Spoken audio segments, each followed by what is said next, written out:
আরে বগুড়ার সন্তান তো কাপুরুষের সন্তান নয়, সব বীর পুরুষের সন্তান এরা।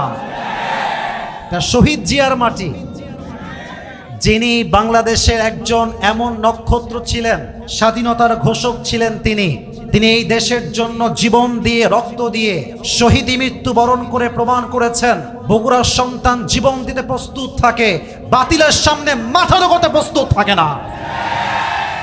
আমি কি কথা বানাই বললাম না ঠিক বললাম? বলেন সবাই। এটা পুরো বাংলাদেশ ইতিহাস জানে। অতএব সেই মাটিতে আমি আজকে এসেছি। আরে কথা বলবেন বিড়ালের বাচ্চার মতো ম্যান ম্যান করে নয়। মুসলমানরা একমাত্র আল্লাহকে ভয় পায়, সেকেন্ড আর কাউকে তারা পরোয়া করে কথা বলে না। বলেন সবাই জোরে সোরে আমিন। আমাদের আজকের এই প্রোগ্রামে বিশেষ অতিথি এবং বরেণ্য অতিথিবৃন্দ অনেকেই রয়েছেন। আপনারা দেখতেই পাচ্ছেন পরিবেশ খুব গরম পরিবেশ। আমি চাই না কোনো বাড়তি টাইম ওয়েস্ট করার জন্য। আমি চাই এমন কিছু কথা বলতে, যে কথা মুরব্বীদের জন্য হেদায়েতের ওসিলা হবে, যে কথা যুবকদের জন্য কাজে আসবে, যে কথা শুনলে চরিত্রহীন মেয়েরা চরিত্রবান হয়ে যাবে। আল্লাহ যেন আমার জবান থেকে সেই কথাগুলো বলার তৌফিক দান করে। পড়েন সবাই আমিন। তো আমি একাধারেই দোয়া করে দেই, যেটা আমাদের সকলের জন্য কল্যাণ হবে। বিশেষ করে আমার প্রিয় ভাই মাওলানা আশরাফ বিন মুবারক আলী সিদ্দিকী ভাই কি উঠে নেমে গেছে? ভাই আমাকে মূলত ইনভাইট করেছেন, এবং এই কমিটিবৃন্দ যারা দিনরাত পরিশ্রম করেছে, কষ্ট করেছে, আল্লাহ সবাইকে যেন ইসলামের খাদেম হিসেবে কবুল করে নেয়। পড়েন সবাই আমিন। ওরাই আমাদের ভালোবাসা, ওরা আগামী বাংলাদেশ, এরাই বাংলাদেশকে ইসলাম কায়েম করে দেখায় দেবে ইনশাআল্লাহ। একটু নীরবতা চাই, একটু চুপচাপ বসাটা চাই।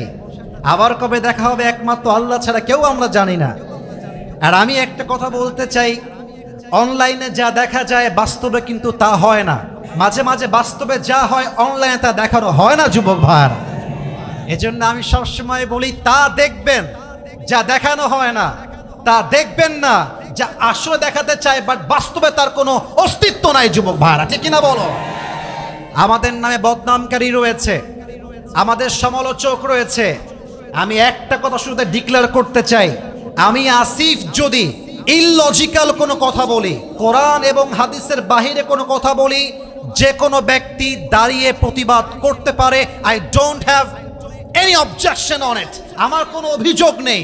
বাট আমি যদি ইসলামের রাজ কায়েমের কথা বলি, আল্লাহর জমিনে আল্লাহর রাজ কায়েমের কথা বলি, আর কেউ যদি বাধা দিয়ে বলে বাংলাদেশের তাফসির মাহফিলে আল্লাহর জমিনে আল্লাহর রাজ কায়েমের কথা চলবে না, তার পিঠের হাড্ডি গুড্ডি ভেঙে আমরা গুড়িয়ে দিব যুবক ভাই। এটা 5 আগস্টের আগের বাংলাদেশ নয়, এটা 5 আগস্টের পরের বাংলাদেশ। আমার বাপ তমক ছিল, আমার বাপের নামের দেশ ছিল, এই কথা যে বলবে তাকে ইন্ডিয়া ভাগতে বাধ্য করতে হবে। অতএব আমরা এখানে কোনো প্রকার দ্বন্দ্ব করবার জন্য আসি নাই। আমি আমার কথা কোনো লম্বা কথা করতে চাই না। আমি জাস্ট 3টা মেসেজ দিয়ে ভূমিকা শুরু করতে চাই। ভূমিকা শেষ হয়ে গেলেই যেই 3টি আয়াত আমি কোরআন থেকে তেলাওয়াত করেছি, এই 3টা আয়াতের আলোকে আমি তাফসীর পেশ করতে চাই। এবার আমি সাউন্ড চেক করব বগুড়ার সন্তানরা আসলে বেঁচে আছে না মরে গেছে। আমি সবার থেকে জানতে চাই 3টা মেসেজ যে সবাইকে দিতে চাই, আপনারা সবাই প্রস্তুত আছেন শুনতে নাকি নাই? আছি, সাউন্ডটা আমার কানে আসে নাই, আছি না নাই? Number 1 message for all the young people. আমার মুরব্বী আব্বা জান, আমার চোখে চোখ রাখবেন। প্রথম কথা, আমি আমার কলিজার টুকরা তাজা যে যুবকগুলো রয়েছে, যাদের গায়ে উচ্ছ্বাস রয়েছে, সবাইকে একটা কথা বলতে চাই, বাপের কাঁধে ভর করে খাওয়া বাদ দিয়ে দাও, বাপের টাকায় চলা বন্ধ করে দাও। মাথায় রাখতে হবে, আমি কাপুরুষের সন্তান নই, আমি বীর পুরুষের সন্তান। আমার বাপের পরিচয় আমার পরিচয় হবে না, আমার পরিচয় আমার বাপের পরিচয় হবে। আর একটা কথা বাস্তবে বলেই ফেলি, হয়তো বা অনেকে আমার সঙ্গে দ্বিমত পোষণ করতে পারেন। আমি জানি না আপনারা দ্বিমত পোষণ করবেন কিনা, বাট আমার আশা আপনারা আমার সঙ্গে 100-এ 100 একমত হবেন। মাথায় রাখবেন, নারীর সৌন্দর্যের দাম আছে, পুরুষের সৌন্দর্যের দাম নাই যদি তার যোগ্যতা না থাকে। পুরুষের আসল পরিচয় তার চেহারায় নয়, পুরুষের আসল পরিচয় তার বডিতে নয়, পুরুষের আসল পরিচয় তার টাকার মধ্যে লুকিয়ে আছে। যুবক ভাইরা, টাকা থাকবে তো টাকলার সঙ্গেও মেয়েকে বাবা বিয়ের পিড়িতে বসায় দিবে, আর টাকা না থাকলে তাগড়া যুবককেও মেয়ের বাপ চোখ তুলে তাকাতে চায় না। যুবক ভাই, তোমরা কি সবাই ইলন মাস্কের নাম শুনেছ? ভাই আপনারা আমার কথা রাগ টাগ করছেন না তো? মানে আমি একটু ফ্রেন্ডলি কথা বলি। আমি ভাবি যে আমার সামনে যারা বসে আছে এরা হয়তো বা আমার রক্তের আপন কেউ নয়, তবে মাঝে মাঝে রক্তের সম্পর্কের চাইতে বন্ধুত্বের সম্পর্ক অনেক বেশি দামি হয়। যুবক ভাই, ইভেন আপনারা অবাক হয়ে যাবেন, মাঝে মাঝে রক্তের চাচা বেঈমানি করে, রক্তের আপন মামা মায়ের সম্পত্তি মেরে খায়, বাট কলিজার বন্ধু আমাদের সঙ্গে বেঈমানি করে না, ঠিক কিনা বলেন? তো বন্ধু হিসেবেই বলছি, আমাকে একটু উত্তর করবেন, আমার কথা মাইন্ডে নেবেন না। আপনারা সবাই ইলন মাস্ক নাম শুনেছেন না? গত মেবি এক সপ্তাহ আগে তার জাস্ট একটা টিপস বা একটা পরামর্শ, আমি তাকে আইডল মনে করি না। জেফ বেজোস আমাদের আইডল নয়, ইলন মাস্ক আমাদের আইডল নয়, শাহরুখ খান আমাদের আইডল নয়, আমির খান, সালমান খান কেউ আমাদের আইডল নয়। আমাদের আইডল মুহাম্মদুর রাসূলুল্লাহ সাল্লাল্লাহু আলাইহি ওয়াসাল্লাম। জেফ বেজোস, যিনি অ্যামাজনের ফাউন্ডার, প্রতিষ্ঠাতা, তিনি একটা মারাত্মক কথা বলেছেন, যেই কথা যুবকদেরকে শেয়ার করতে চাই, যাতে করে তোমরা ইন ফিউচার ভালো কিছু করতে পারো। তবে একটা কথা বলে ফেলি, এখানে আমার যেটা মনে হচ্ছে, যত অডিয়েন্স এসেছে, if I am not making any mistake, যদি আমার ভুল না হয়, আমার মন বলছে এখানে যত শ্রোতা এসেছে তার 90% বেশি শ্রোতা কলিজার টুকরা যুবক ভাইয়ের আজকের মাহফিলে এসেছে। জেফ বেজোস বললেন, মাথার যে স্ট্রেস কিংবা টেনশন, এটা কঠোর পরিশ্রম করলে আসে না, বরং যেই কাজ তুমি করতে পারো ওই কাজ রাইট টাইমে করতে না পারলেই তুমি টেনশন ভোগ করবা। দেখেন তো, আজকে আপনার বয়স 30 হয়ে গিয়েছে, আপনি ভাবছেন, ইস যদি আমি আমার ব্যবসা 20 বছর থেকে শুরু করতাম। কথা ভুল বললাম না ঠিক বললাম? বলেন বলেন বলেন। আজকে ফিল হচ্ছে, ইস যদি আরো আগের থেকে স্কিলগুলো ডেভেলপ করতাম, তবে আজকে আমাকে এত দুর্দিন দেখতে হতো না। অতএব মাথায় রাখতে হবে, পুরুষের পরিচয় তার চেহারার মধ্যে নেই, পুরুষের পরিচয় তার বডির মধ্যে নেই, পুরুষের পরিচয় টাকা ভর্তি পকেট। পুরুষ সবার কাছে দামি, টাকা নাই, পুরুষের সমাজে 2 পয়সা কোনো মূল্য নাই, ঠিক কিনা বলেন? 2 নাম্বার কথা বলতে চাই, মুরব্বীদের পায়ে হাত রেখে। মুরব্বীদের পায়ে আমার হাত। আব্বাজান, আপনি একা নামাজ পড়লেই আপনি জান্নাতে যাবেন না। আব্বাজান, চাপ দাড়ি রাখলেই আপনি জান্নাতে যাবেন না। সারাদিন দোকানে, বাজারে, ভ্যানে আল্লামা সাইদির ওয়াজ শুনলে, মিজানুর রহমান আজহারের ওয়াজ শুনলে আপনি কনফার্ম জান্নাতি হয়ে যাবেন না। আপনাকে জান্নাতে যাওয়ার জন্য সবচাইতে গুরুত্বপূর্ণ অংশ হচ্ছে আপনার ছেলেকে রাইট টাইমে বিয়ের পিড়িতে বসায় দেওয়া লাগবে। আমি তো কথাটা জোরে শুনতে চেয়েছিলাম, কথা ভুল বললাম না ঠিক বললাম? বলো বলো বলো বলো বলো। অনেক বাবা বলে, তুই নিজের পায়ে দাঁড়িয়ে বিয়ে কর।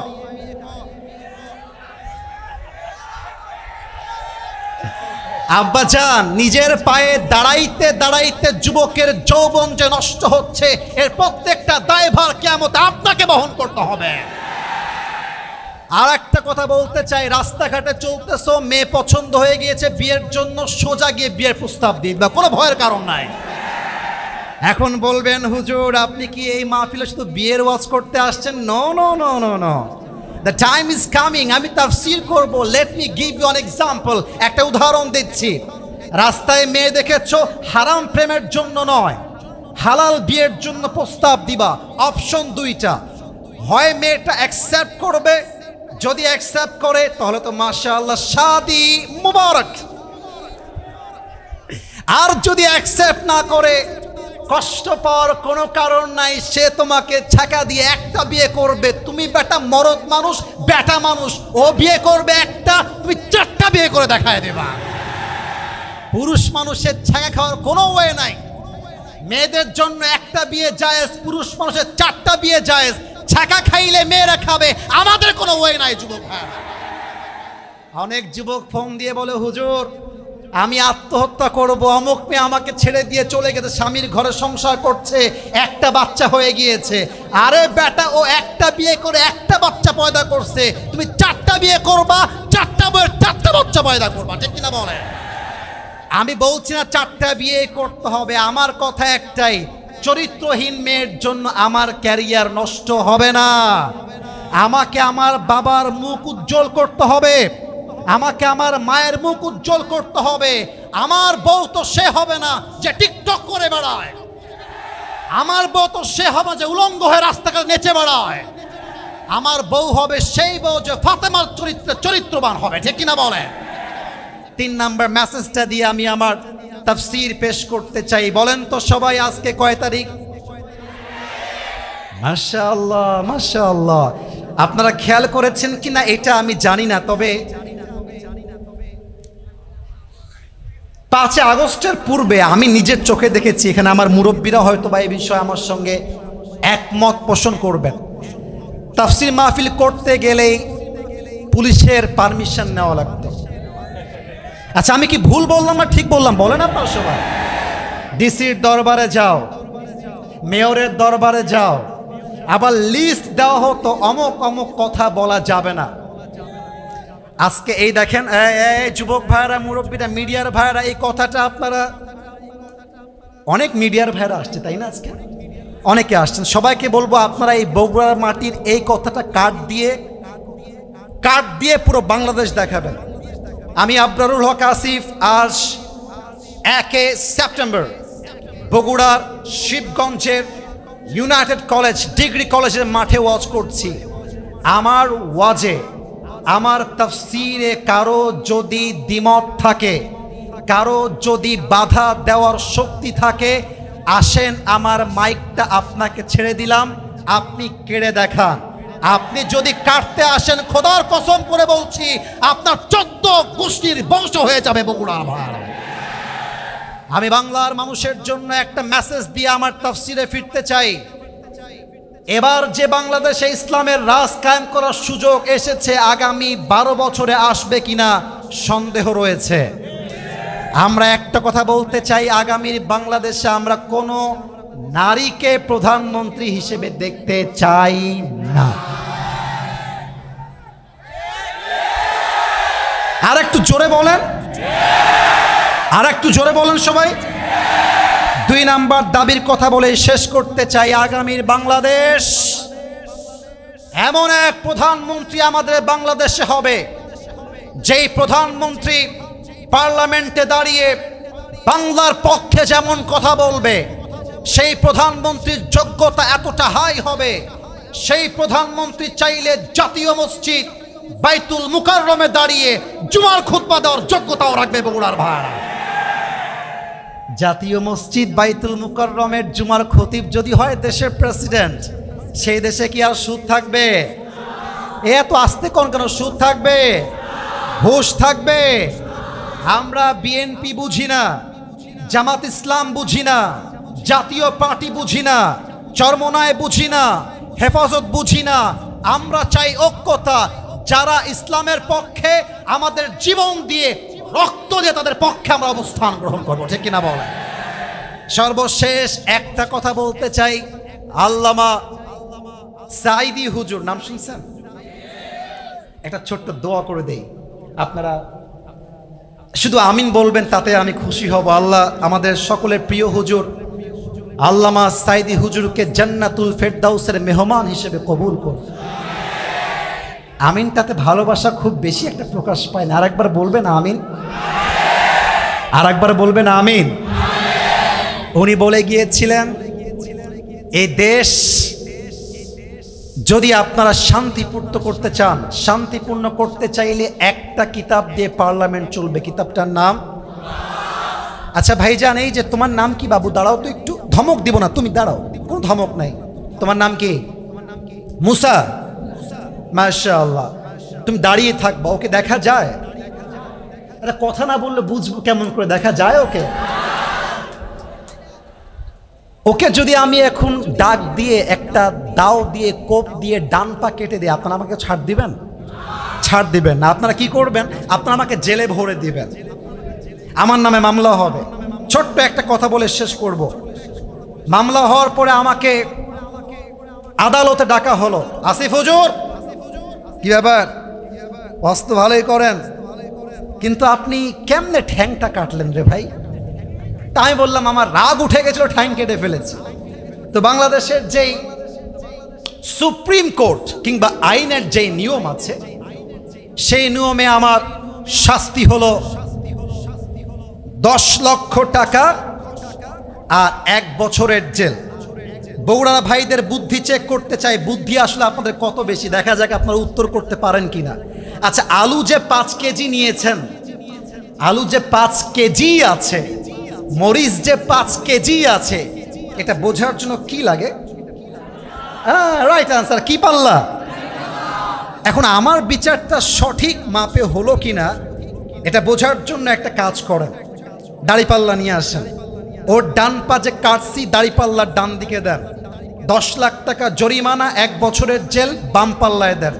টান মারেন তো উত্তর জোরে করবেন। একদিকে 10 লাখ টাকা 1 বছরের জেল, আর একদিকে ওর পা টাকা। যতই আপনি এই কাটা পা আর 10 লাখ টাকা দিয়ে টান মারেন সমান সমান হবে? আচ্ছা 20 লাখ টাকা দেন, সমান সমান হবে? কোরআন কি বলছে দেখেন, কোরআন বলছে চোখের বদলে চোখ, হাতের বদলে হাত, নাকের বদলে নাক, চোখের বদলে চোখ, পায়ের বদলে পা, জানের বদলে জান, ঠিক কিনা বলে?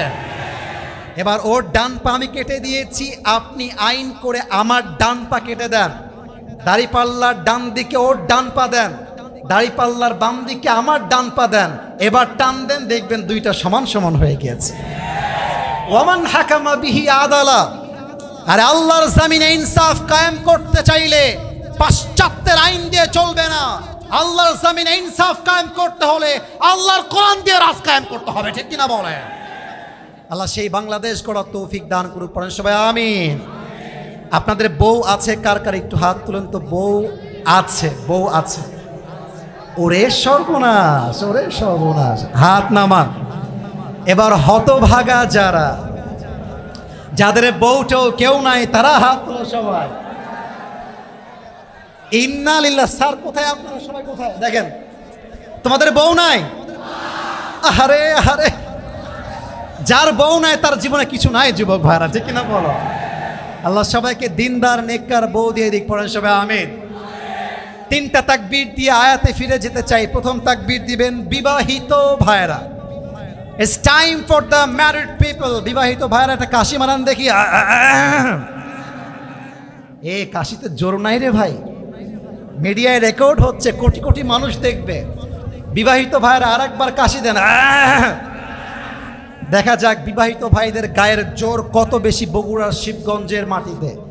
জাস্ট বিবাহিত ভাইরা allowed, single people they are not allowed. শুধু বিবাহিতরা তাকবীর দিবেন আমার সাথে, লিল্লাহি তাকবীর।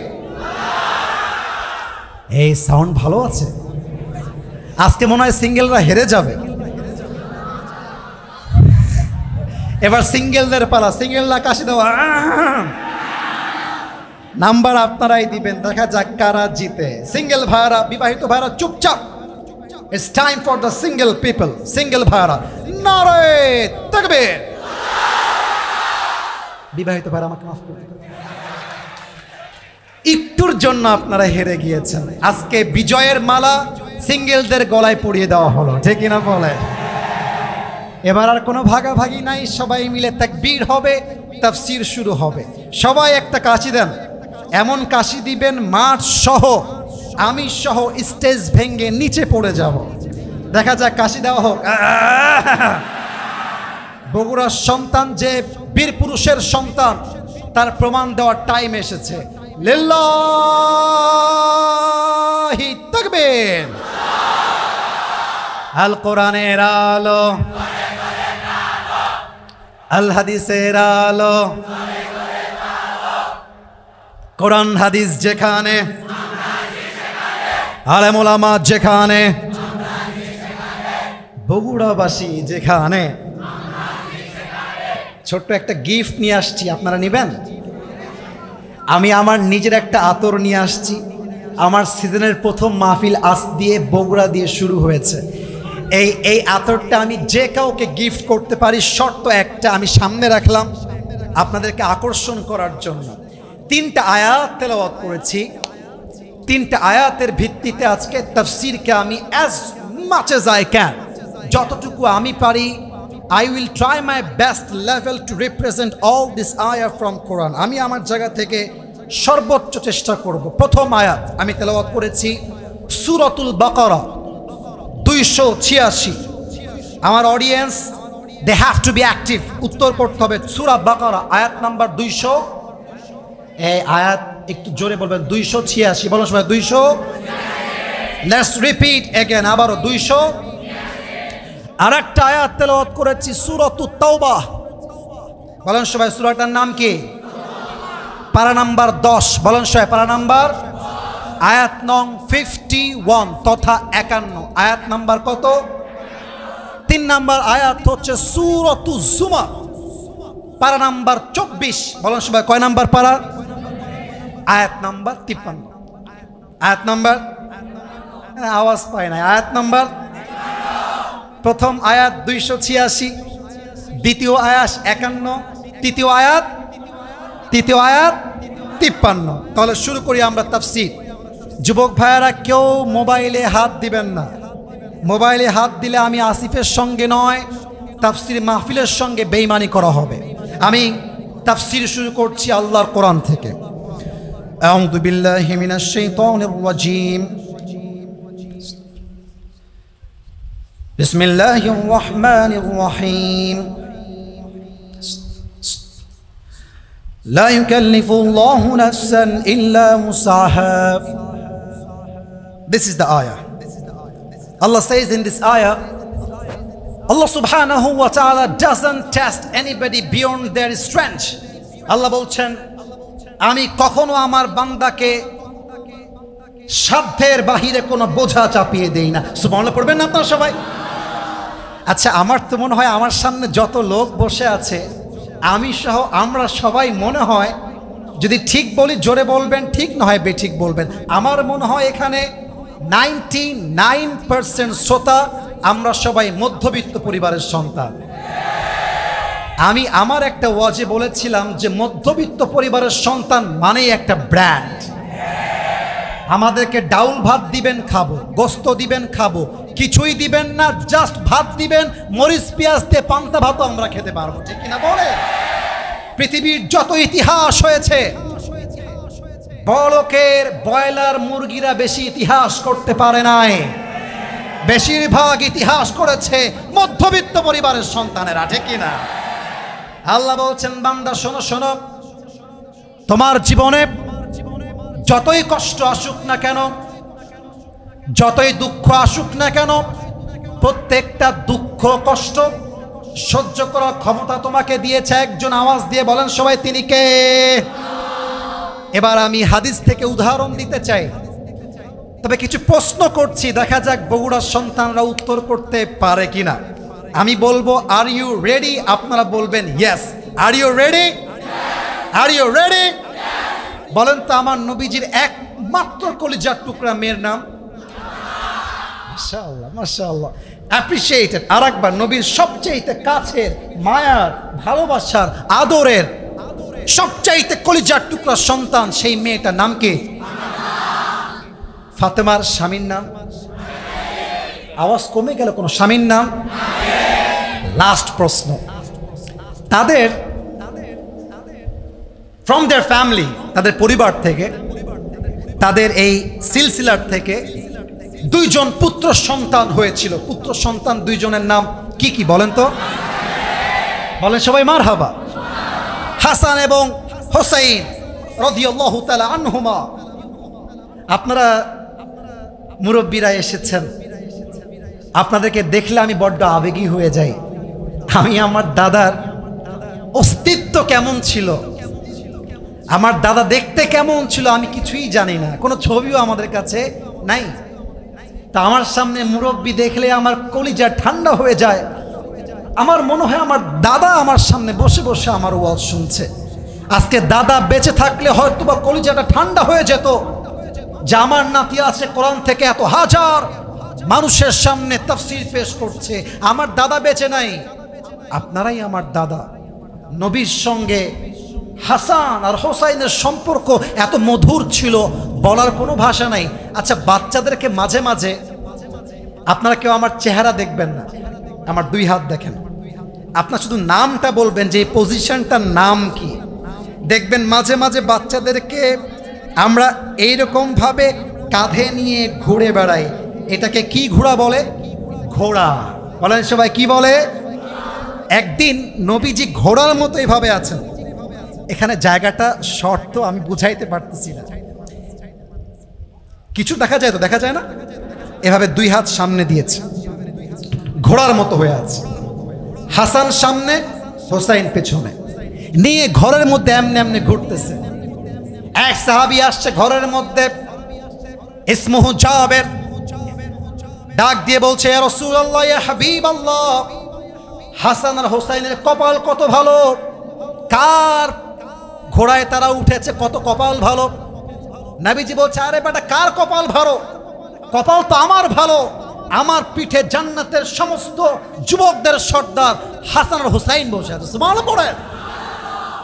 একদিনের ঘটনা, এই ঘটনা আমি বলতে গেলে আমার চোখের কোঠায় পানি এসে যায় অটোমেটিক।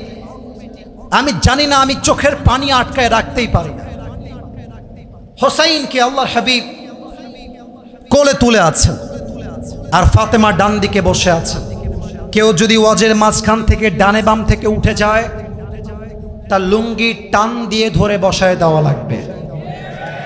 বছরে একটা মাহফিল, চায়ের দোকানে বিড়ি খাওয়ার সময় আছে 2 ঘন্টা, আর মাহফিলে 1 ঘন্টা বসার টাইম নাই। বুঝতে হবে আপনি নামে মুসলমান হয়েছেন, কাজে আপনি মুসলমান হতে পারেন নাই, ঠিক কিনা বলে? কেউ যদি উঠে যায়, আমাকে জাস্ট একটা ডাক দিবা আসিফ হুজুর বলে, বাকিটা আমি দেখে নিব। সবাই তাকবীর দেন, লিল্লাহি তাকবীর। হোসাইনকে কোলে নিয়ে আছেন আল্লাহর রাসূল, ফাতেমা ডান দিকে বসে আছে। আল্লাহর রাসূল ডাক দিয়ে বলছেন, ফাতেমা, তোমাকে একটা খবর দিতে চাই। ফাতেমা ডাক দিয়ে বলছে, আব্বাজান কি খবর দিবেন? ফাতেমা ডাক দিয়ে বলছে, আব্বাজান কি বলবেন বলেন। আল্লাহর রাসূল ডাক দিয়ে বলছেন, ফাতেমা রে, শুনলে তোমার কলিজায় রক্তক্ষরণ হবে। আমার কলিজায় শিশু সন্তান রয়েছে হোসাইন। এমন একটা দিন আসবে, এই হোসাইনকে কাফেররা নির্বিচারে হত্যা করবে, শহীদ করবে, শেষ করে ফেলবে হোসাইনকে। একটা মা বোঝে সন্তানের মায়া কত মারাত্মক জিনিস। আবার আমাদের মা আমাদেরকে যেই পরিমাণ ভালোবাসে, দুনিয়ার কেউ সেই পরিমাণ ভালোই বাসতে পারবে না, ঠিক কিনা বলে? একটা মায়ের জন্য কত বড় বোঝা কষ্টের যে আমার সন্তানকে একদিন ময়দানে শহীদ করে দেওয়া হবে। সিরিয়ার দামেস্কে কারবালার ইতিহাস বলছি জাস্ট আয়াতের ব্যাখ্যা বোঝাবার জন্য। এই কারবালার ইতিহাস নিয়ে অনেক বানোয়াট কথা বলা হয়, অনেক বানিয়ে বানিয়ে কথা বলা হয়। আমি জাস্ট আয়াতের তাফসীর করাবার জন্য বোঝাচ্ছি। সিরিয়ার দামেস্কে ইয়াজিদ ক্ষমতা দখল করলো অগণতান্ত্রিক নিয়মে, স্বৈরাচারী কায়দায়। আমার মনে হয় 5 আগস্টের দিন বাংলাদেশ থেকে স্বৈরাচাররা বিদায় নিয়েছে। আমি রাজনীতি করবার জন্য আসি নাই, আমি কোনো রাজনৈতিক দলের সঙ্গে জড়িত নই, এখানে আমি ভোট চাওয়ার জন্য আসি নাই। তবে আমি একটা কথা বলতে চাই, বাংলাদেশে যারাই জুলুম করবে, যারাই অবিচার করবে, যারাই স্বৈরাচারী করবে, আল্লামা সাঈদী বলেছিলেন, আমরা থাকি গাছের গোড়ায়, তোমরা থাকো গাছের আগায়। বাড়াবাড়ি বেশি কইরো না, বাড়াবাড়ি বেশি করলে গাছের গোড়ায় একটা ঝাঁকুনি মারবো, মামুর বাড়ি দিল্লি গিয়ে পড়বা, দিল্লি গিয়েই তারা পড়েছে, ঠিক কিনা বলে? ইয়াজিদ ক্ষমতা দখল করে মদিনায় সংবাদ পৌঁছে দিল হোসাইনকে আমার সামনে বশ্যতা স্বীকার করতে হবে, আমার সামনে মাথা নত করতে হবে। হোসাইন বললেন, এক কথা, আমার জীবন যাবে, সত্যের পক্ষে থাকবো, বাতিলের সামনে আমি আমার মাথা নত করতে পারবো না। ঠিক কিনা বলেন? মাত্র 72 জনের একটা কাফেলা নিয়ে তিনি বের হয়ে গেলেন। সবাই আমার দুই হাত দেখেন, বলেন সবাই, মোট কয়জনের কাফেলা? ডানে একটু উত্তর আসতে পেয়েছি, আর একবার, let's try to be active. কয়জন? যখন কারবালার প্রান্তে পৌঁছে গিয়েছেন, ইয়াজিদ খবর পাঠিয়েছে, বাঁচতে চাইলে তার কাছে আত্মসমর্পণ করতে হবে, না হয় কারো জীবন বেঁচে থাকবে না।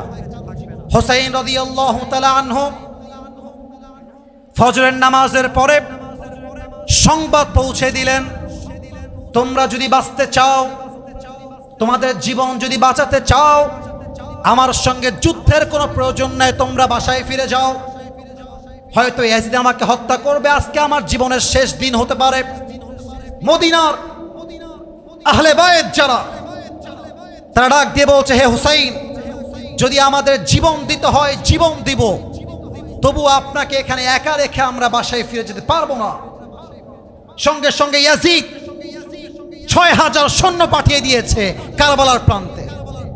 যুদ্ধ যখন শুরু হয়ে গিয়েছে, জোহরের নামাজের পূর্বে 40 জন পুরুষ জায়গায় শহীদ হয়ে গিয়েছে। বেঁচে আছে একজন, তার নাম হচ্ছে হোসাইন রাদিয়াল্লাহু তাআলা আনহু।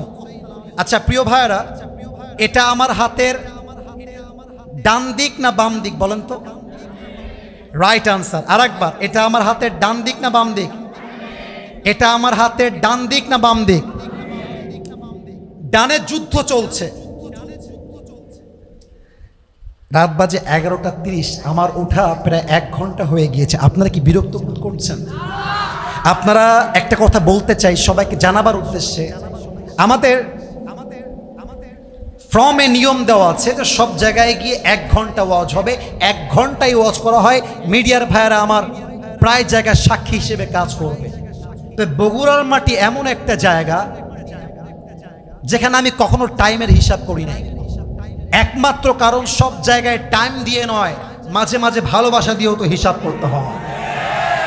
আর একটা সত্য কথা বলতে চাই, বগুড়ার মানুষ কিন্তু খুবই স্ট্রেইট ফরওয়ার্ড।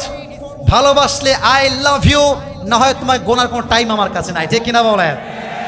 মুনাফিকি স্বভাব তাদের মাঝে নেই। 1 ঘন্টা টাইম হয়ে গিয়েছে, এটা সত্য। তবে আমার বিশ্বাস, যতক্ষণ পর্যন্ত 3টা আয়াতের তাফসীর শেষ না হবে, একটা যুবক, একটা মুরব্বী মাঠ ছাড়তে পারবে না। ঠিক কিনা বলে? সবাই 2 হাত তোলেন আমার সঙ্গে, 2 হাত। তাকবীর না, তাকবীর না, 2 হাত তোলেন। এবার একটু কাশি দেন সবাই, বলেন সবাই হুজুর। রেকর্ড হচ্ছে, জোরে বলতে হবে হুজুর। আমরা বগুড়ার সুলপুল ওয়াদা দিলাম, দোয়া না করে আমরা কেউ বাসায় ফিরে যাব না। এই 2 হাত দেখতে চাই, যাব না। বলেন সবাই আওয়াজ করে, ইনশাআল্লাহ। ইমাম হুসাইন যখন বুঝে গিয়েছে আমার শহীদ হওয়ার সময় চলে আসছে, 40 জন সাথী জিহাদের ময়দানে শহীদ হয়ে গিয়েছে। ডান দিকে তাবু, মহিলারা সব অবস্থান করছে ডান দিকে। ইমাম হুসাইনের পুরো গা রক্তাক্ত হয়ে আছে। তাবুর ভেতরে এসে ডাক দিয়ে বলছে, হে আমার কলিজার টুকরা স্ত্রী। বামে কথা কে বলে? বাবুরা, এই কথা বলা যাবে না। এই যে ভাইজান, কে উঠেছে? ভাইজান, ভাইজান বসেন। আপনাদের চাইতে গরম বেশি লাগছে আমার মনে হচ্ছে যদি রক্ত বের হয় আমার ওয়াজ চলবে, যতক্ষণ আপনারা আছেন ততক্ষণ ওয়াজ চলবে। ঠিক কিনা বলে? আমার বউ, তুমি আমাকে মাফ করে দিও। একসঙ্গে থেকেছি, অনেক জুলুম হয়ে গিয়েছে, অত্যাচার হয়ে গিয়েছে। হয়তো আজকে আমার জীবনের শেষ দিন, হোসাইন হয়তো বা আর জীবনে ফিরে আসবে না, তুমি আমাকে মাফ করে দিও। কলিজার টুকরা স্ত্রী ডাক দিয়ে বলছে, হোসাইন, আল্লাহর রাস্তায় জীবন দেওয়ার জন্য আপনি যাচ্ছেন, আপনাকে আটকায় রাখার মতো কোনো ক্ষমতা আমার কাছে নাই। তবে এটা ছোট্ট দাবি করতে চাই, আমার কলিজার টুকরা দুগ্ধ শিশু কয়েকদিন যাবৎ ক্ষুধার্ত, পানির পিপাসায় কবুতরের মতো ছটফট ছটফট করছে। আপনি একটু পানি পান করায় যুদ্ধের ময়দানে যাবেন। হোসাইন কলিজার টুকরার সন্তানকে নিয়ে বের হয়ে আসছে ইয়াজিদি সৈন্যদের সামনে। দুই হাত দিয়ে সন্তানকে উঁচু করে ধরেছে, এমন করে ডাক দিয়ে বলছে, হে ইয়াজিদের সৈন্যরা, তোমার সঙ্গে আমার শত্রুতা থাকতে পারে, আমার বয়স অনেক বেশি, বাট আমার কলিজার টুকরা দুগ্ধ সন্তান পানির পিপাসায় কাটা মুরগির মতো ছটফট ছটফট করছে। তোমরা আমার সন্তানকে এক ঢোক পানির জন্য ফুরাতের নদীকে উন্মুক্ত করে দাও। চোখ দিয়ে পানি ঝরছে, পুরো গা রক্তাক্ত হয়ে আছে। যখন হোসাইন বলছে পানি দাও পানি দাও, অপর প্রান্ত থেকে ইয়াজিদের সৈন্যরা ২০ মাখা তীর দিয়ে এটা আঘাত করেছে। ইমাম হোসাইনের কলিজার টুকরা দুগ্ধ শিশুর এই পাশ দিয়ে ঢুকে তীরটা পেছন দিক দিয়ে বের হয়ে গিয়েছে, আর রক্ত ছিটকে এসে হোসাইনের পুরো জামা রক্তে লাল হয়ে গিয়েছে। হোসাইন রাদিয়াল্লাহু তাআলা আনহু চোখের পানি ছেড়ে চিৎকার দিয়ে কান্না করছেন সন্তানের অবস্থা দেখে। এবার সন্তানকে নিয়ে মায়ের কাছে আসছে, ডাক দিয়ে বলছে, এই নাও তোমার কলিজার টুকরা সন্তান, তোমাকে পানি খাওয়ার জন্য অনেক বিরক্ত করেছে, কিয়ামত পর্যন্ত আর কখনো তোমাকে বিরক্ত করতে আসবে না, জীবনটাই শেষ হয়ে গিয়েছে। সন্তানকে ফিরাই দিয়ে যুদ্ধের ময়দানে নেমেছেন। প্রায় সমস্ত কাফেরকে মৌতের ঘাট উতরে দিয়ে ফুরাতের নদীকে উন্মুক্ত করে দিয়েছেন। পানি যখন পান করতে যাবেন, আমার দুই হাত দেখা যায়, বামের ভাইয়েরা একটু কথা দেখা যায়, এই দুই হাত দিয়ে একটু পানি তুলেছেন, বুকের ছাতি পিপাসায় ফেটে যাচ্ছে। পানি যখন পান করতে যাবেন, চোখের সামনে দৃশ্য ভেসে উঠেছে। আমার ৪০ জন সাথী যুদ্ধের ময়দানে শহীদ হয়ে গেল, এক ঢোক পানি পান করাইতে পারে নাই। আমার কলিজার টুকরা দুগ্ধ সন্তান চোখের সামনে শেষ হয়ে গেল, এক ঢোক পানি পান করাতে পারি না। এই পানি আমি কেমন করে পান করব? পানিটা ফেলাই দিয়েছে। যখন ঘোড়ার পিঠে উঠবে, চতুর্পাশ থেকে কাফেররা তীর নিক্ষেপ শুরু করে দিয়েছে। ইমাম হোসাইন দুর্বল হয়ে গিয়েছে।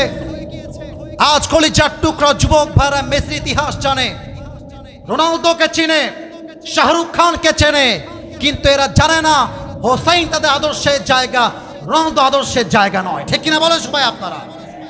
আহা, চতুর্পাশ থেকে তীর আসতে শুরু করেছে।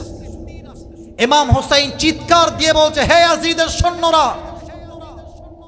তোমরা কাকে হত্যা করতে চাও? আমি তো সেই যুবক, যে যুবকের পুরো দেহে নবীর চুম্বনের স্পর্শ লেগে আছে। আমি তো সেই যুবক, যেই যুবককে নিয়ে আল্লাহর রাসূল বলেছেন জান্নাতে সমস্ত যুবকদের সর্দার হবে হাসান আর হোসাইন। সুবহানাল্লাহ পড়বেন না আপনারা সবাই? তোমরা কাকে তীর মারো? তোমরা কাকে হত্যা করতে চাও? এই কথা বলতে বলতে আমি আমার হাতে বোতল নিলাম, এটা হচ্ছে তরবারি। একটু আওয়াজ চাই ভাই, আপনার চেয়ে গরম, আমার খুব গরম লাগছে, আমি হাঁপানির রোগী। এ দেখেন আমার পুরো ভিজে গেছে। কিন্তু ভাই, আমি চাইলে আমার নিয়মে ওয়াজ শেষ করতে পারি, কিন্তু এই যুবকগুলো তাজা রক্ত দিয়ে মাথার ঘাম পায়ে ফেলে মাহফিলটা আয়োজন করেছে। যদি একটু ভালো করে ওয়াজ করতে না পারি, মুরব্বীদের মন ভরবে না, মায়েদের মন ভরবে না, আমারও মন ভরবে না। আরে আমার কথা, গরম আরো বেশি হোক, পুরো দেহ ঘেমে ঝরঝর হয়ে যাক। আমি আল্লাহর কোরআনকে ভালোবাসি, শুধুমাত্র গরম নয়, যদি প্রয়োজন পড়ে জীবন দিয়ে আমি রক্ষা করব ইসলামের পতাকাকে। ঠিক কিনা বলেন সবাই আপনারা? আল্লাহু আকবার। যখন এক কাফের তার কথা শুনছে, পেছন দিক থেকে আসছে, হাদিসে আসছে, বর্ণনায় আসছে, দুই হাত দিয়ে তরবারি এমন করে ধরে আছে। হোসাইন যখন কথা বলছে ঘোড়ার পিঠে বসে, পেছন দিক থেকে এসে দুই পা উঁচু করে তরবারিকে পেছন দিক থেকে নিয়ে এমন জোরে একটা হোসাইনের গলায় আঘাত করেছে, একটা আঘাতে হোসাইনের পুরো মাথা দেহর থেকে বিচ্ছিন্ন হয়ে পড়ে গিয়েছে। কেমনে বলবো এই ইতিহাস, কেমনে বোঝাবো এর আবেগ, কেমনে বোঝাই এর কষ্ট? ইসলাম কাকে বলে? আমরা তো মাংনা মাংনা ইসলাম পেয়েছি, তাই আমরা ইসলামের মর্ম বুঝি নাই। একদম গলা কেটে মাটিতে পড়ে গেছে। কাফেরের নাম হচ্ছে শামর বিন জিল জাওশান। একটা প্লেট নিয়ে আসছে, প্লেটে হোসেনের মাথাটা মাঝখানে রেখেছে। এই প্লেট নিয়ে গিয়ে ইয়াজিদের পায়ের সামনে রেখে দিয়েছে। আমি পা উঠাইতে পারবো না, বাট আমি জাস্ট বোঝাবার স্বার্থে বলি, ইয়াজিদ তার বাম পাটা দিয়ে হোসেনের মাথাকে এমনে এমনে নাড়তেছে। তার পাশে বসে আছে যায়েদ বিন সাবিত রাদিয়াল্লাহু তাআলা আনহু। ডাক দিয়ে বলছে, ইয়াজিদ বন্ধ করো তোমার এই সমস্ত কাজ কারবার, তুমি কোন মুখে পা দিয়ে লাথি মারো? আর এটা তো সেই মুখ যেই মুখে নবীজি নিজেই চুম্বন এঁকেছেন কতবার তা গণনা করে শেষ করা যাবে না। সুবহানাল্লাহ পড়বেন না আপনারা সবাই? আর এই সন্তানকে কারবালার ময়দানে শহীদ করা হয়েছে, আর এই খবর তার মাকে আল্লাহর রাসূল অগ্রিম দিয়েছেন। ফাতেমা চাইলে ভেঙ্গে পড়তে পারতেন, ফাতেমা চাইলে বলতে পারতেন যে আল্লাহ, আমি রাসূলের কলিজার টুকরা মেয়ে ফাতেমা, এত বড় কষ্ট তুমি আমাকে দিও না। এখান থেকে মেসেজ একটা, আল্লাহ ফাতেমাকে কষ্টও দিয়েছেন, আবার কষ্ট সহ্য করতে যে ক্ষমতার প্রয়োজন সে ক্ষমতাকে দেওয়া হয়েছে, ঠিক কিনা বলেন? অতএব প্রথম আয়াতের শিক্ষা বলতে চাই, আল্লাহ যত কষ্ট দিয়েছেন, কোনো কষ্ট দুঃখ আমাদের বোঝাটা আমাদের সাধ্যের বাহিরে নয়। অতএব আমি যা বলি আপনারাও তাই বলবেন। বলেন সবাই আল্লাহ। আস্তে বললেন কেন? বলেন আল্লাহ। আপনারা আল্লাহটাকে এতটা মধু আনবেন যেন আল্লাহ বলে যে আমার বান্দা আমাকে ডাকতেছে, আমি জবাব না দিয়ে যাব কোথায়? একটু মন খুলে বলেন আল্লাহ। আজ থেকে মুরব্বীদের আওয়াজ পাচ্ছি, আপনাদের আওয়াজ খুব কম পাচ্ছি। আজ থেকে আমার আর কোনো অভিযোগ নেই।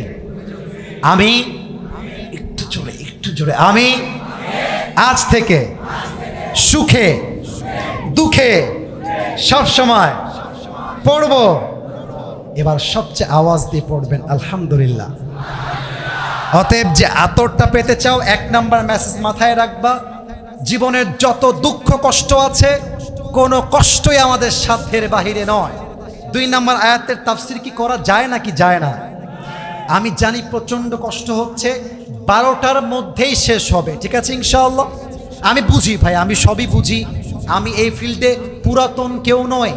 আমাদের তাফসিরের সিজন হচ্ছে গরমকাল নয় শীতকাল, তো তার জন্য আমরা কষ্ট পাচ্ছি, বাট আমরা প্রমাণ করব কষ্টের চাইতে তাফসির বেশি দামি, ঠিক কিনা বলেন? 2 নাম্বার আয়াত ছিল সূরাতুত তাওবার এই তো মাশাআল্লাহ, সূরা তাওবার কত নাম্বার আয়াত? বামে আওয়াজ পাই না। সূরা তাওবার কয় নাম্বার আয়াত?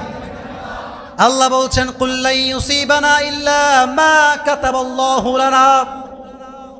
আমি আবার তেলাওয়াত করছি, আল্লাহ বলছেন কুল লা ইউসিবানা ইল্লা মা কাতাবাল্লাহু লানা। বান্দা তোর ভাগ্যে যা লেখা আছে তা আসবে, তোর ভাগ্যে যা লেখা নাই তা আসবে না। পুরো দুনিয়া তোর ক্ষতি করতে চায়, আল্লাহ তোর পক্ষে আছে, কেউ তোর একটা চুল পায়ে করার ক্ষমতা রাখবে না, ঠিক কিনা বলে? একটা প্রশ্ন অনেকে ভুল উত্তর দিবে, তাই আমি চেক করতেছি, আগেই বলতেছি, আবেগে বলবেন না, বিবেক দিয়ে বলবেন, বুঝে বলবেন। রসুলের তো সাহাবীর অভাব নাই, অনেক সাহাবী। রসুলের সবচাইতে কাছের বন্ধু একজন সাহাবী, যার মেয়েকে রসুল বিয়ে করেছেন মাত্র 6 বছর বয়সে। বলেন তো ওই সাহাবীর নামটা কি ছিল? মাশাআল্লাহ, রাইট আনসার। এই সাদা গেঞ্জি, তোর বিয়ে হবে না। বিয়ে ক্যান্সেল, যে বসে গেছে বিয়ে করতে চায় সে, ঠিক কিনা বলে? চোখ পড়ে গেছে আমার, ঠাস করে পালাচ্ছিল। সবাই কাশি দেন, নারে তাকবীর। আমার কিছু হয় নাই, আপনাদের কিছু হয়েছে? চলবে নাকি চলবে না? চলবে, চলবে, নারে তাকবীর। আবু বকর রাদিয়াল্লাহু তাআলা আনহু, যতটুকু আমার হাদিস মনে পড়ে, আলেম ওলামা আছেন, আমার ভুল হলে আপনারা আমাকে ধরাই দিবেন। মুহররম মাস শেষ হয়ে গিয়েছে, এই মা বোনেরা আসছেন? কোন দিকে আসছেন? এদিকে না বাম দিকে? কোন জায়গা আছে করা? আলাদা প্যান্ডেল করা আছে? আচ্ছা আচ্ছা, আমার মা বোনরা আপনারা একটা কথা মাথায় রাখবেন, এটা মা বোনদের জন্য বলতেছি। এই আয়াতে আমি মা বোনদের জন্য একটা মেসেজ বলবো, জাস্ট এই একটা হাদিস বলে। এখানে অনেক স্বামী বসে আছেন, অনেক মুরব্বী বসে আছেন। বেশিরভাগ মেয়ের চরিত্র নষ্ট হওয়ার পেছনে তার মায়েরা বেশি দায়ী। যুবক ভাই, একজন মেয়ে যদি চরিত্রবান হয় তার 90% দায়ভার মাকে বহন করতে হবে, ঠিক কিনা বলে? আজকালকার বেশিরভাগ সংসার ভেঙে যায় মায়ের কুটনামির জন্য, শাশুড়ি কুটনামির জন্য। আজকালকার মেয়েরা, মুরব্বীদেরকে আমি হাত জোর করে বলছি, আব্বাজান আমি তাফসিরের বাহিরে এই কথা বলতে বাধ্য হচ্ছি, আপনারা আমার কথাকে খারাপ দিকে নেবেন না। আজকালকার মেয়েরা 13 বছর বয়সে, 14 বছর বয়সে, 15 বছর বয়সে সতীত্ব হারিয়ে ফেলে, ইজ্জত হারিয়ে ফেলে, বগুড়ার মমইনে গিয়ে প্রেম করে বেড়ায়। একমাত্র সাহস পেয়েছে তার মায়ের থেকে। যুবক ভাইরা, একটা মা যদি বলে আমার মেয়ের স্কুল হবে আমার সাথে, আমার মেয়ের কলেজ হবে আমার সাথে, আমার মেয়ে কোচিং করতে যাবে আমার সাথে, আমার বিশ্বাস বাংলাদেশে 95% মেয়ের ইজ্জত রক্ষা হয়ে যাবে। আমি অবাক হয়ে যাই সেই মাদেরকে দেখলে, যেই মায়েরা যুবকের কাছে সামান্য কয়েকটা টাকা দেখলে, একটু সরকারি চাকরি দেখলে মেয়েকে বলে যে মা এই তো সুযোগ, যা ওর ঘাড়ে ঝুলে পড়। আমি সেই মাকে বলতে চাই, আপনার জন্য যেই যুবক অপবিত্র বউ পাবে, আপনার জন্য যেই যুবক তার বউকে তালাক দিবে, এই প্রজন্ম আপনি নষ্ট করেছেন, এই সংসার নষ্ট করেছেন, মেয়ের ইজ্জত আপনি নষ্ট করেছেন। যত মেয়ে আজকে জেদি হয়েছে, এই জেদি মেয়েদেরকে আব্বা আম্মা আদর্শ শিক্ষা দিতে পারে নাই। যেই মেয়েগুলো আজকে বগুড়া শহরে জিন্সের প্যান্ট আর টি শার্ট পরে ঘুরে বেড়ায়, আপনি বাবা যতই 5 ওয়াক্ত নামাজি হন, যতই আপনি সামনের কাতারের মুসল্লি হন, আপনার মেয়ের জন্য যুবকদের চরিত্র নষ্ট হবে, আর আপনি চেলাইয়া বেহেশতে যাবেন, এটা কোশ্চিন কালেও সম্ভব হতে পারে না। আবু বকর রাদিয়াল্লাহু তাআলা আনহু ছিলেন একজন আদর্শ বাবা। তিনি তার মেয়েকে এমন ভাবে মানুষ করে গেছেন, আল্লাহর রাসূল বলে গিয়েছেন আমার জান্নাতের সঙ্গিনী হবে আয়েশা। সুবহানাল্লাহ পড়বেন না আপনারা? মুহররম মাস শেষ, সফর মাসের 26 তারিখ। আচ্ছা, আপনাদের কলেজটা কোন দিকে? এটাই। এবার আমার দিকে। কলেজে গেট আছে না? কথা কোন আছে না? দেখবেন কলেজের গেটে যখন কেউ প্রবেশ করে, ঠক ঠক করে, ক্লাস চলতেছে, in the mean time someone is knocking the door, কেউ দরজায় আঘাত করলো, আওয়াজ কানে বাজে কি বাজে না? বাজে না? আর একটু জোরে, বাজে না? আচ্ছা, খুলতে দেখা যাচ্ছে আমাদের 30 সেকেন্ড লাগে, 1 মিনিট লাগে, কখনো 1.5 মিনিটও লেগে যায় কাজের জন্য। অবাক হবেন আপনারা, আল্লাহ রসুল এসে জাস্ট একটা ঠক ঠক করেছেন, সঙ্গে সঙ্গে আবু বকর বলছেন লাব্বাইক ইয়া রাসূলুল্লাহ, সুবহানাল্লাহ পড়ে গেট খুলে দিয়েছে। আর আবু বকর লেট হয়নি, কারণ কি? বলছে হে রাসূল, আপনি আমাকে বলেছেন। আল্লাহু আকবার। আপনি আমাকে বলেছেন যে আমি আপনার হিজরতের সাথী হব। ওই সেই দিন থেকে আমি একটা মুহূর্তের জন্য এই দরজা ছাড়তে পারি না। সুবহানাল্লাহ পড়ে। আল্লাহ রাসূল ডাক দিয়ে বলছে, আবু বকর ডাক চলে আসছে, আজকেই বের হতে হবে হিজরতের জন্য। আল্লাহ রাসূল বাসায় ফিরে আসছেন, আলীকে বলছে, আলী এই হচ্ছে আমার খাট, তুমি শুয়ে পড়ো। কেন শুয়ে পড়বা? যেন কাফেররা বাহির থেকে এটা ভাবতে পারে যে মুহাম্মদ সাল্লাল্লাহু আলাইহি ওয়াসাল্লাম খাটে শুয়ে আছে, এই ফাঁক দিয়ে আমি বের হয়ে যাব। আমি হাদিসটাকে একটু অভিনয় করে বোঝাচ্ছি, আমি মূলত আয়াতের ব্যাখ্যা করছি। কেমনে করছি এটা সামনে বোঝাবো। এটা হচ্ছে গেট, এটা হচ্ছে রাস্তা, বামেও কাফের ডানেও কাফের। আল্লাহর রাসূল গেট থেকে বের হলেন, এক মুষ্টি ধুলো নিলেন, সূরা ইয়াসিনের প্রথম 9 আয়াত তেলাওয়াত করলেন, এমনি ছুঁড়ে দিলেন। আল্লাহ সমস্ত কাফেরদের চোখে এমন পর্দা দিলেন, আল্লাহর রাসূল সবার সামনে দিয়ে বের হয়ে গেল, কাফেররা চুল পরিমাণ আন্দাজও করতে পারে নাই। সুবহানাল্লাহ, তো আস্তে আশা করি না, সুবহানাল্লাহ পড়ে। রাসূল বের হয়ে গিয়েছেন, গিয়ে দেখছেন আবু বকর দাঁড়ায় আছে। হ্যাঁ যুবকরা, কৌশল কাকে বলে দেখো। সব সময় পরিশ্রম করলে হয় না, মাঝে মাঝে স্মার্ট হয়ে কাজ করতে হয়, মাঝে মাঝে ঝোপ বুঝে কোপ মারতে হয়, ঠিক কিনা বলো? আবু বকর বলছে, ইয়া রাসূলুল্লাহ আমরা এখনই মদিনায় যাব না। ডানে হচ্ছে মদিনা, বামে হচ্ছে গারে সোর। আমরা আগে গিয়ে গারে সোরে উঠব, কাফেররা যখন আমাদেরকে খোঁজাখুঁজি বন্ধ করে দিবে আমরা আবার বের হয়ে যাব। আল্লাহ রাসূল যখন হাঁটতেছিলেন, এটা হচ্ছে পা, এটা হাত আমি জানি, বাট এটাকে এক্সাম্পল হিসেবে আমরা হাত হিসেবে নয়, কি হিসেবে ধরলাম? এটা হচ্ছে পায়ের পাতালি, এটা হচ্ছে পায়ের গোড়ালি। আল্লাহ রাসূল যখন হাঁটতেছেন পায়ের পাতায় ভর করে করে হাঁটছেন, পায়ের গোড়ালি এমন করে উঁচু হয়ে আছে। আবু বকর বলছে, মা লাকা ইয়া রাসূলুল্লাহ, মা লাকা ইয়া রাসূলুল্লাহ, হে রাসূল আপনার কি হয়েছে, আপনি এমন করে হাঁটছেন কেন? রাসূল বলছে, কাফেররা আমাদের পদচিহ্ন অনুসরণ করে আমাদের গন্তব্যে পৌঁছাতে পারে, এই জন্য আমি সতর্কতামূলক কৌশল অবলম্বন করে হাঁটছি। মনে পড়বেন না আপনারা সবাই?